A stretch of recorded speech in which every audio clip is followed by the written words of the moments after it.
விழா எது? பொங்கல். மற்ற விழாக்களுக்கும் பொங்கலுக்கும் என்ன வேறுபாடு? எத்தனை விழா வருது? இயற்கை வழிபாடு. கார்த்திகை இயற்கை இல்லையா? தமிழர் பண்பாடு. அது பெரிய விஷயம். அதில் நான் ஒரு கேள்வி கேட்டேன்னா அரை மணி நேரம் ஆகும். எது தமிழர் பண்பாடுங்கிறத சொல்லிட முடியாது. ரொம்ப குறிப்பாக விழாக்கள் எந்த அடிப்படையில் கொண்டாடப்படுகின்றன, எப்படி கொண்டாடப்பட்டது? விழா இல்லாத மனிதர்களோ உலகமோ இல்லை. ஏன்னா மனுஷனுக்கு ஒரு கொண்டாட்டம் வேணும். எப்போ பார்த்தாலும் இயந்திரங்களாக இயங்கி கொண்டிருக்க முடியாது. இன்னமும் எனக்கு உங்கள் பார்வையாளர்கள்லாம் இல்லைன்னா நான் இந்த வகுப்பை எப்படி தொடங்குவேன்னா, யாராவது வந்து பாட்டு பாடுங்கன்னுவேன். எல்லாரும் சேர்ந்து பாடலாமான்னு கேட்பேன். எல்லோரும் சேர்ந்து பாடும்போது என்ன ஆகும்? அந்த பாடலாம் அப்படிங்கிறாங்க. பாடணும். சேர்ந்து பாடும்போது இறுக்கம் உடையும். நாம் நண்பர்களானால் தான் பேச முடியும், அந்நியர்களோடு பேச முடியாது. முதல்ல நான் அந்த மேடையிலேருந்து இறங்கி வந்ததுக்கு காரணமே நமக்குள்ளான இடைவெளியை குறைக்கணும். நான் அங்கேருந்து பேசிகிட்டு இருப்பேன், கொஞ்சம் நேரம் கேட்பீங்க, சரி இந்த ஆள் பேசுகிற வரைக்கும் பேசிட்டோம். இடைவெளி குறைக்கணும், உரையாடல் வரணும், அடுத்த கட்டத்தை நோக்கி நாங்கள் நகரணும், உங்கள்கிட்டருந்து கற்றுக்கணும். எனவே அந்த பாட்டு என்பதெல்லாம் ஆங்கிலத்தில் அதுக்கு ஒரு பேர் உண்டு. என்னங்க சரியா சொல்? அதாவது முதல்ல எடுத்த உடனே கலகலன்னு பேசுறது, பாடுறது, இதுக்கெல்லாம் என்ன பேரு? சரியா சொல்லுங்க. என்ஜாய்மெண்ட் அல்ல, பாட்டு இல்லைங்க. அந்த அந்த கழிப்பு என்டர்டைன்மெண்ட்டே எதுக்குன்னா அதுக்கு ஆங்கிலத்தில் ஒரு பேர் சொல்லுவான், ice breaking. Ice breaking. Ice பிரேக்கிங்னா என்ன? ஒரு ஐஸ் இறுக்கமாக இருக்குல்ல, உடைச்சிருங்க, தண்ணீராக ஓடும், பரவலாக ஓடும். யாரோ ஒருத்தன்ட்ட என்ன எல்லாரும் பாட்டு பாடினா எல்லா கூச்சமும் போயிடும். பாட தெரிஞ்சவனுக்கும் பாட தெரியாதவனுக்கு ஒரு வசதி இருக்குது, எல்லாரோடையும் சேர்ந்து பாடிடலாம். தனியாக பாடினா தான் அவனோட அறியாமே தெரியும். That's called ice breaking. அதை உடைச்சா தான் நம்ம வருவோம். நல்லது. இந்த பொங்கல் விழா எல்லாருக்கும் விழா தேவைப்படுது, எல்லாருக்கும் கொண்டாட்டம் வேணும். மனிதர்கள் இயந்திரங்கள் இல்லை, இயந்திரங்களாக வாழ முடியாது. எனவே தான் ஏராளமான கொண்டாட்டங்கள். ஆனால் 195க்கும் மேலே விழாக்கள் எந்த அடிப்படையில் இருக்கு? மத அடிப்படையில் இருக்கு, புராண அடிப்படையில் இருக்கு. பொங்கலுக்கு பின்னால் மதமோ புராணமோ இல்லை, ஆனால் அதையும் இப்போ கொண்டு வரானுங்க. பொங்கல் எதுக்காக கொண்டாடுறோம்? தமிழர் பண்பாடெல்லாம் ரொம்ப பொத்தாம் பொதுவான ஆன்சரு. அறுவடை. அறுவடை. அறுவடை இன்னும் சரிதான், விடை சரிதான். இன்னமும் கொஞ்சம் நெருக்கமாகவும் அழுத்தமாகவும் சொல்லுங்க, அப்பதான் அந்த பொங்கல் மீது நமக்கு ஒரு பற்றுதல் வரும். யார் சொல்றீங்க? பின்னாடிலாம் சொல்லக்கூடாது. யார் மைக் வச்சிருக்கா? நீ தான். பொங்கல் இன்னமும் நெருக்கமாகவும் சுருக்கமாகவும் சொல்லுங்கள். எதற்காக பொங்கல்? நீங்க சரிதான். ஆடு மாடுகளுக்கு நன்றி சொல்வது. ஆடு மாடுகளுக்கு நன்றி சொல்லுவது. கொஞ்சம் கொஞ்சமா அந்த ஆன்சர் வருது பாருங்க. நான் இப்படி சொல்றேன், சரியா இருக்கு? சொல்லுங்கம்மா. உழவர்களுக்கு நன்றி சொல்வது.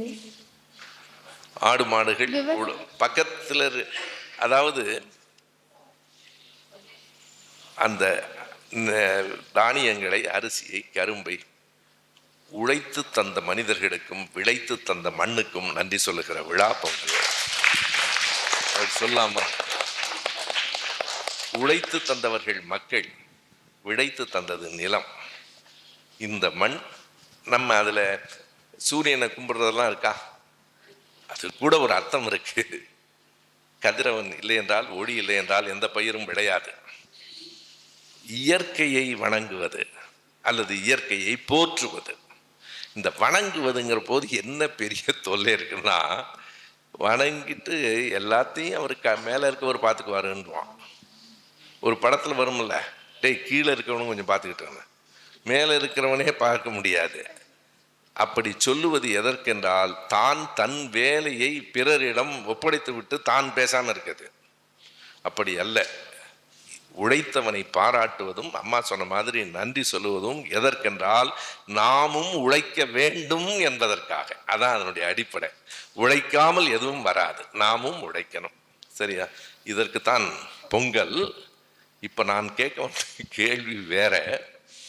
நம்முடைய மாண்புமிகு முதலமைச்சர் அவர்கள் ஒரு வாழ்த்து சொல்லியிருக்கார் பொங்கலுக்கு. அதை சில பேர் திட்டிட்டுறான். என்ன சொல்லியிருக்காருன்னா, திராவிட பொங்கலுக்கு என் வாழ்த்துங்கிறார்.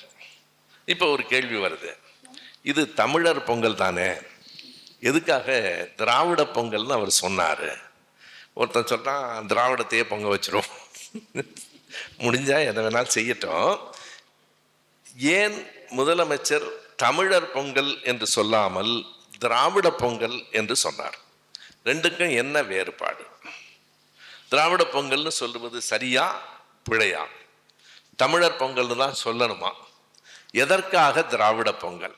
சுயமரியாதை பரவிய பொங்கல். சுயமரியாதை பரவிய. பேருமா? அந்தியா. இந்தியா. என்ன படிக்கிற? எம்ஏ தமிழ். நான் உன்னுடைய விடை முழுக்க சரி என்பதற்காக கேட்கல, ஆனால் துணிஞ்சு 2-3 விடைகளை நீ சொல்ற. உட்கார். அந்த தமிழர் பொங்கல் தான் சுயமரியாதை உணர்வு கலந்திருக்க வேண்டும் என்பதற்காக திராவிட பொங்கல்னு சொல்றார். கொஞ்சம் சரி, இன்னமும் சரியா வரணும். கலைஞர் பொங்கலுக்கு ஒரு பெயர் சொன்னார். யாருக்காவது நினைவு இருக்கா? என்ன பொங்கல்னு சொன்னார்? எல்லோரும் சேர்ந்து வைக்கிற பொங்கல், சமத்துவ பொங்கல். திராவிடம் என்றாலும் சமத்துவம் தான். திராவிட பொங்கல் என்பது சமத்துவ பொங்கல், வேற ஒண்ணு. திராவிட பொங்கல் என்பது சமத்துவ பொங்கல். அதுல என்ன சமத்துவம் இருக்கு? திராவிடம் தொடங்கியதே எதுக்குன்னு பழைய கேள்விக்கு போயிட்டு வந்தா விடை புரியும். திராவிட இயக்கம் எப்போது தொடங்கியது? யாராவது? நான் மறுபடியும் சொல்றேன், விடை சொல்லுங்கள். தப்பு தப்பா சொன்னாலும் பரவாயில்ல, அதுல இருந்து தான் வரும். பெரியாற்றிலிருந்து தொடங்கியது. அந்த விடை அவ்வளவு சரியானதல்ல. பெரியார் திராவிட இயக்கத்திற்கு தொடக்கமும் இல்லை, முடிவும் இல்லை.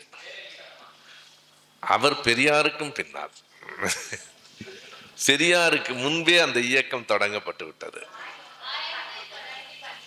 1912. சரியா? 100க்கு 100 சரியான விடை. எல்லாரும் ஒரு கைதட்டி. பொதுவா 1916ன்னு தான் சொல்லுவாங்க. ஆனா எனக்கு நீ சந்தியா தானே பேர்? சத்யா. எனக்கு தெரிஞ்சு சொன்னியா இல்லை ஒரு சும்மா அப்படி ஒரு வருஷம் சொன்னியான்னு தெரியல. எனக்கு 1910 படிச்சு ஹிஸ்டரியில படிச்சிருக்கியா?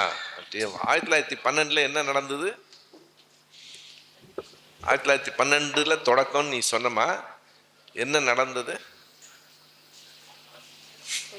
அதாவது எனக்கு ஒரு சின்ன மகிழ்ச்சியும் எனக்கான ஒரு பெருமையும் இருக்கு. நான் தொலைக்காட்சியில பேசும்போது சொன்னேன், 2012 இந்த ஆண்டு தான் திராவிட இயக்கம் தொடங்கப்பட்ட 100ஆண்டுன்னு சொன்னேன். அப்போ முதலமைச்சராக இருந்தவர் கலைஞர். எனக்கு முதலமைச்சர்கிட்ட இருந்து ஒரு தொலைபேசி வருது. நீ பேசுனதை கேட்டேன், அது சரியாக தான் சொல்லியிருக்கிற, இப்போ எங்கே இருக்கேன்னு கேட்டார். ஐயா நான் இப்போ கரூரில் இருக்கேன்னு. அதுக்கு அவர் ஒரு பதில் சொன்னார். ஓ இப்போ தான் கரூரில் இருக்கிறியா? இனிமேல் எப்போ பிறந்து எப்போ வளர்ந்து வரப்போகிற, நீ வா சென்னைக்கு வந்தோடனே என்ன பாருன்னார். அதை ஏற்றுக்கொண்டதோடு மட்டுமல்ல, அடுத்த நாள் முதலமைச்சர் கட்டுரை எழுதும்போது சொன்னார், நேற்றைக்கு தம்பி சுபவீரபாண்டியன் தொலைக்காட்சியில் பேசுகிற போது இந்த காரணங்களால் இது 100ஆண்டு என்று சொன்னார். அவர் சொன்னது சரி என்பதை நான் ஏற்றுக்கொண்டு விரைவில் ஒரு 100ஆண்டு விழாவை நடத்துகிறேன்னு எழுதுறதுக்கு இதில் என்னுடைய பெருமை இருக்கு. ஆனால் அவருடைய பெருந்தன்மை தான் பெரிது. அவருக்கு என்ன தேவை? ஒரு முதலமைச்சர். அந்த விடை சரி. அதற்கு முன்னாலும் திராவிடம் இருக்கு. அயோத்திதாச பண்டிதர், ரெட்டைமலை சீனிவாசனார் திராவிடம் என்பதை சொல்லி இருக்கிறார்கள். முதல்ல அந்த திராவிடம்ங்கிற சொல் கால்டுவெல்கிட்டேருந்து வருது. கால்டுவெல் ஒரு புத்தகம் வெளியிட்டார். அந்த புத்தகத்தின் பெயர் என்ன, எந்த ஆண்டு?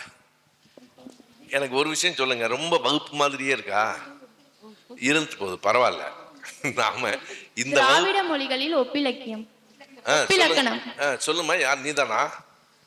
பரவாயில்ல. திராவிட மொழிகளின் இன்னும் சரியா அந்த பெயரை முழுசா சொல்லுங்க. திராவிட மொழியின் ஒப்பிலக்கணம். திராவிடத்துக்கு முன்னாடி ஒரு சொல் இருக்கு. தென்னிந்திய அல்லது திராவிட மொழி குடும்பங்களின் ஒப்பிலக்கணம் 1856. அதற்கு பிறகு திராவிட பாண்டியன் ஒரு பத்திரிகை வந்தது. அது 1885 ஜான் ரத்தினம் நடத்தினார். அயோத்திதாச பண்டிதர் ஆசிரியர். இவ்வளவு டீட்டெயிலாம் உங்களுக்கு உடனே வந்து சேராது. 1912 ஆண்டு மெட்ராஸ் யுனைடெட் லீக்னு ஒரு அமைப்பை தொடங்கினாங்க. இதான் வரலாறு. அதை அடுத்த ஆண்டு திராவிடர் சங்கம்னு மாத்தினாங்க. எனவே 1912 தான். ஒரே ஒரு சின்ன கேள்விக்கு விடை சொல்லிட்டீங்கன்னா அடுத்தது போயிடலாம். 1912 மெட்ராஸ் யுனைடெட் லீக் என்று ஒரு அமைப்பை தொடங்கி அதை திராவிடர் சங்கம் என்று மாற்றியவர்கள் பலர். அவர்களில் முன்னோடியாக இருந்த ஒருவரின் பெயரை சொல்லுங்கள். நடேசர். கைத்தறி எல்லாம்.